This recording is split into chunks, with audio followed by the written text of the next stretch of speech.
Devoir, on a différents types de devoirs. Le devoir légal, la loi, le devoir social, la règle de société. Par exemple, je ne sors pas avec ma cousine. On fait pas ça, c'est pas ça. Les règles morales qui sont faire le bien. Je ne vais pas voler, je ne vais pas frapper la grand-mère, je ne vais pas... Voilà, on va pas aller plus loin. Voilà, c'est faire le bien. Rousseau, il dit quoi? Il dit que la voie à l'intérieur de nous, la voie à l'intérieur de nous, c'est la voie du devoir.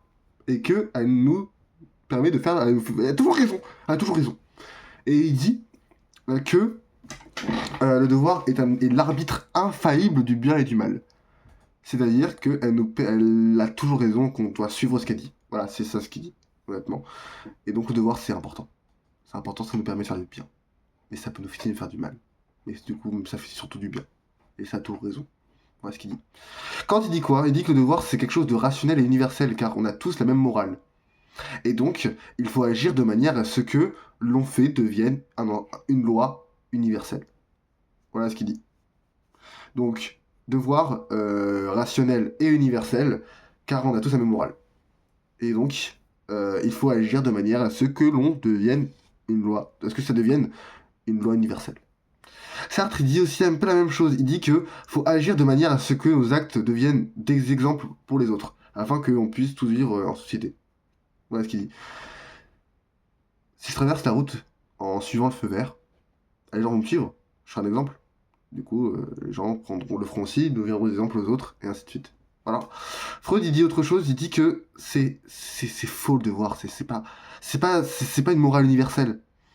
C'est à cause de nos sentiments, il est très chelou, hein, parfois.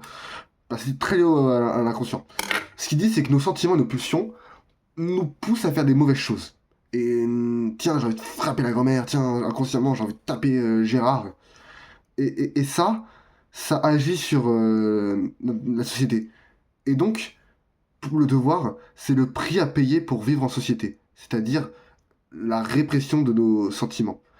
Pour le devoir, c'est la répression des sentiments, afin de vivre en société. Ça, j'ai très mal dit, mais je vais reformuler ce qu'il vient de dire. Ce qu'il dit en fait, Freud, c'est que nos sentiments et nos pulsions nous poussent à faire des choses mauvaises, et veulent nous faire faire des choses mauvaises. Mais grâce au devoir, ça nous permet de les réprimer. Réprimer à l'intérieur de nous, et pas que ça ressorte, et qu'on dégage plein de mauvaises choses. Voilà, ça le devoir. Donc je résume. Rousseau, devoir a toujours raison, c'est une voie intérieure. Kant, c'est rationnel, tout le monde a tous la même, il faut qu'on ait tous la même morale pour que ça devienne l'universel. Sartre, il dit qu'on doit bien agir pour que ça doit être un exemple pour les autres. Et Freud, devoir c'est le prêt à payer pour vivre en société. Voilà.